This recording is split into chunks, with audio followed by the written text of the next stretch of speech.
కౌశిక్, మొన్న నా friend accident అయి చనిపోయాడు. పాపం వాళ్ళ ఫ్యామిలీ అంతా వాడి మీద డిపెండ్ అయి ఉన్నారు. వాడికి టర్మ్ ప్లాన్ కూడా లేదు.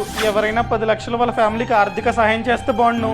నీ ఫ్రెండ్ ఏ డెబిట్ కార్డ్ యూజ్ చేస్తున్నాడు? వాడు SBI సిగ్నేచర్ డెబిట్ కార్డ్ ని వాడుతున్నాడు. అయితే స్టేట్ బ్యాంక్ ఆఫ్ ఇండియా నీ ఫ్రెండ్ కుటుంబానికి 10 లక్షల వరకు ఇస్తుంది. అదేంటి, బ్యాంక్ ఎందుకు ఇస్తుంది?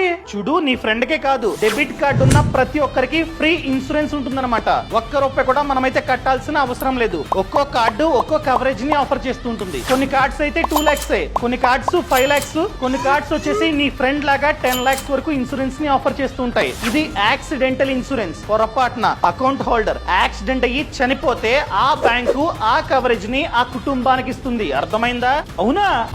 కానీ కండిషన్ ఏంటంటే చనిపోయిన రోజు నుంచి లాస్ట్ 90 days లో ఒక్క ట్రాన్సాక్షన్ అయినా ఆ డెబిట్ కార్డు తో చేసి ఉండాలి. అదే విధంగా చనిపోయిన విత్ ఇన్ 30 days లో బ్యాంక్ లో చెప్పాలి ఈ అకౌంట్ హోల్డర్ చనిపోయాడు అని చెప్పి. క్లెయిమ్ కావాలి అని చెప్తే వాళ్ళు అప్లికేషన్ ఫామ్ ఇస్తారు, దాన్ని ఫిల్అప్ చేయాలి. అదే విధంగా చనిపోయిన విత్ ఇన్ 60 days లోపు అన్ని డాక్యుమెంట్స్, మళ్ళీ చెప్తున్నా, ఈ అన్ని డాక్యుమెంట్స్ మనమైతే బ్యాంక్ లో సబ్మిట్ చేయాలి. డాక్యుమెంట్స్ అన్ని సబ్మిట్ చేసిన 14 working days లో వాళ్ళే చెప్తారు క్లెయిమ్ అప్రూవా రిజెక్టా. అప్రూవ్ అయితే విత్ ఇన్ 10 working days లో ఆ డబ్బు అన్నది వాళ్ళ కుటుంబ బ్యాంక్ అకౌంట్ లో పడుతుంది. ఇప్పుడే వాళ్ళ ఫ్యామిలీకి చెప్తా, ఓకేనా? ఈ సమాచారాన్ని డెబిట్ కార్డు ఉన్న ప్రతి ఒక్కరికి షేర్ చేయడం అస్సలు మర్చిపోకండి.